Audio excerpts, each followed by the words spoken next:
Shalom, everyone. I hope that you're doing fantastic. So, if you're new, welcome. I just get on this channel and I do all kinds of stuff on this channel, okay? I went through a process and, anyway, welcome. I get on here sometimes, I read scripture and stuff like that, and I'm going to talk to you guys about scripture. All day today, those of you who are returning, welcome back. All day today, I have literally, you should see my table. I got notes everywhere. I got notepads that from the past where I had done a lot of studying and looking through scripture and comparing all kinds of stuff, and come across some notes that I did a few years back when actually my process started before I heard the Creator tell me to do what I did on this channel, and was led that way. As you guys already know, my those of you who follow me know my process and my testimony. And I have already spoken about how there's so much in this scripture that we got so many different writings, for one thing, outside of what we call the Bible. I've spoken on here how there were certain things put in this book to see who was who and things like that.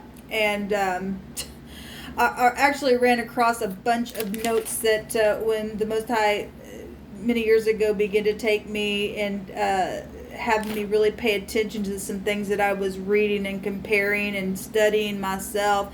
I found this notebook again, and I just want to share a few things out of it. I'm going to go through all of it because I got a ton of stuff that I can just show you how this scripture here, and let me tell you something, the divine can speak through anything. As I've always said on this channel, I do not put the Spirit in a box. You can't put the Most High in a box. He can change something just like that if he wants to, okay? If he wants to speak out of something that most people, like I said, would say, God wouldn't do that. Well, you don't tell God what he will or will not do. Okay, he does whatever he wants. At the same time, he's not a God of confusion, and he does want us to have an understanding of some things, and people just be dumb and stupid and crazy. Let me use the word "and crazy" because they just take this book just at face value. You can't do that. There's all kinds of mysteries in this book, and there's also lies in this book. Okay, and don't go because there is. Okay, there is. At the same time, there is life-giving word in this book, like I just said, and the divine can use whatever he wants, okay, because there are certain books in here that are true, okay, and have spoken to me right where I've been at in my journey, and has confirmed things to me, and I've shared many times on this channel, the divine has miraculously showed up for me.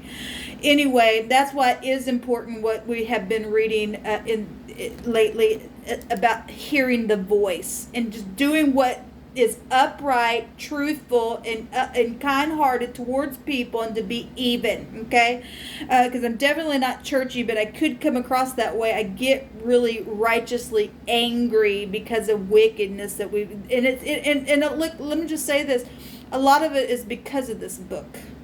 Okay, it's a really dangerous book in my opinion for a lot of people. If you haven't really sat with it and allowed the Spirit to speak to you and hear what the Spirit says, like I said, because people really have gone cuckoo reading this book, and because there are things written in it, like for example, Exodus chapter 33. It literally states here in verse 11 that Jehovah spake unto Moses face to face, as a man speaks unto his friend. And he turned again into the camp, but his servant Joshua, the son of Nun, a young man, departed not out of the tabernacle. Okay, what I want to talk here about is it literally states that Jehovah spoke to Moses face to face. You turn in the same chapter, you go down to verse, let's see here. You go to verse 20, And he said, and this is Jehovah speaking, and he said, thou canst not see my face, for there shall no man see my face and live. Well, he just was speaking face to face, apparently, to Moses in the same chapter in verse 12. That kind of stuff is, if people don't pay attention, this stuff for a lot of people, well, we already know. We already know what doctrines of men have been actually passed down from demons and fallen entities for their consumption, because they're cuckoo in their brain, for one thing.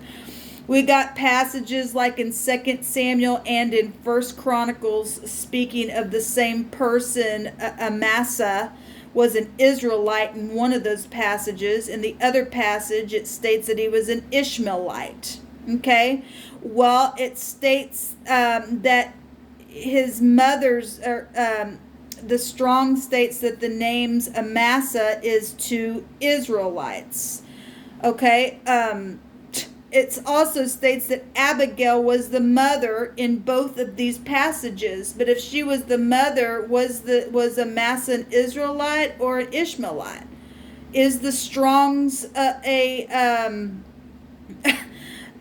a resource that we really can go to and get any further information that's going to tell any type of truth? Because the scripture itself is stating that there's a mother that has a child that was either an Ishmaelite or an Israelite, and this kind of stuff, crazy stuff.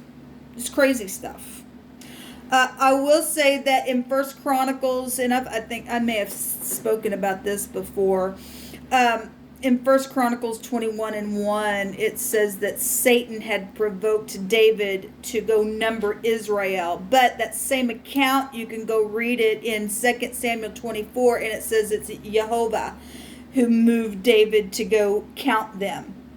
Okay, well, we know that the name Satan is not a name. It means just to be an opposer. So obviously he was opposing, but he provoked David apparently. But anyway, it does state there, in one account it says it's Jehovah, and the other account says it's Satan. Okay, there's just a lot. If you go actually and read the New Testament in Matthew and Luke, the lineages, you really got to pay attention. I have all of it written down here. I had forgotten all about this notebook when I was doing this extensive study. When the true divine of life in the universe was really leading me to see some things when I started this journey.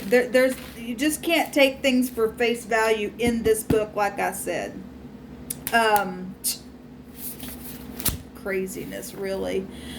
There's just a lot here. I'm not going to go through it all. A lot of people probably by now know a lot of this stuff, but a lot of people don't.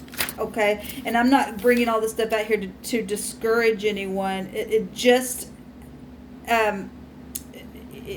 makes me want to get on here and say, if you do read the scripture, you need to read it by where you're at in your life. And because of there is, as far as this being a history book, I believe there is history in here, but just like I just read, there are accounts in here. That's craziness. That as far as Moses just saying that he's seen and talked to God face to face as a man did, and then turned around the very same chapter and said, then God saying, well, nobody can see my face and live, and that kind of stuff. That's why, the law is written in here. And actually somebody just recently said, stated something to me. It wasn't about the law, but gave me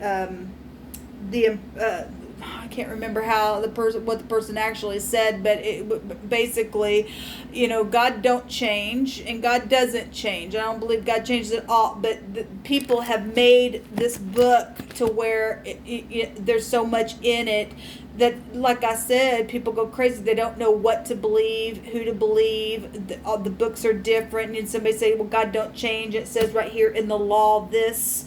And and then you go into the New Testament, and Christ fulfilled all the law. And then Jeremiah said, well, he never said anything about sacrifices and anything, and you need to hear his voice, and that is the truth. When we hear the voice of the Most High, we do know which way to go. Okay, I know that from experience. I can only testify from the things that I have walked out. Okay, I still go to this book and get stuff when I hear him say turn here, or something that he's putting in my spirit. He'll allow something to be open to that for confirmation. Okay, anyway. So people that are still following the law, you really need, and I'm probably nobody watching this channel is following the law. We've already went over actually what the law actually goes back to at the root of the Hebrew, and that goes back to the dragon stuff for one thing. Anyway, we do have people out there following this book and still under that law, and they're not paying attention that there's so many different things written in here, and the divine wants us to be free. You don't want us to be controlled by doctrines of men, okay? Because there's a lot of doctrines of men and demons found right here in this scripture itself. And I just want to share it with y'all.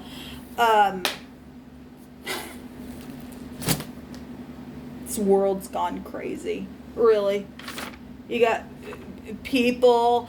there is a lineage in the earth that the divine does have to protect because of cuckoos out there. Like I said, I know who I am. He specifically spoke to me.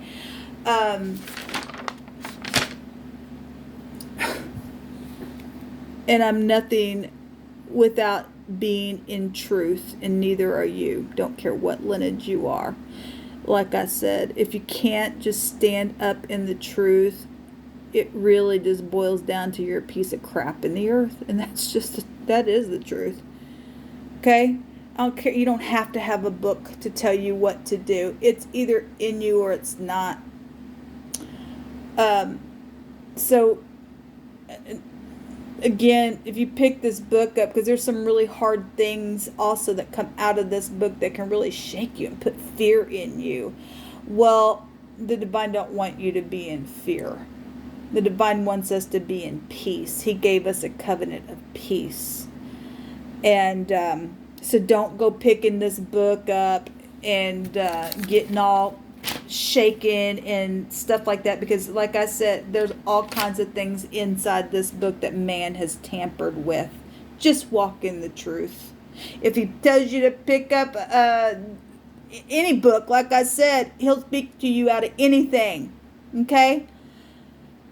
I hope y'all had a fantastic day, and I bless you. Stay truthful. Shalom.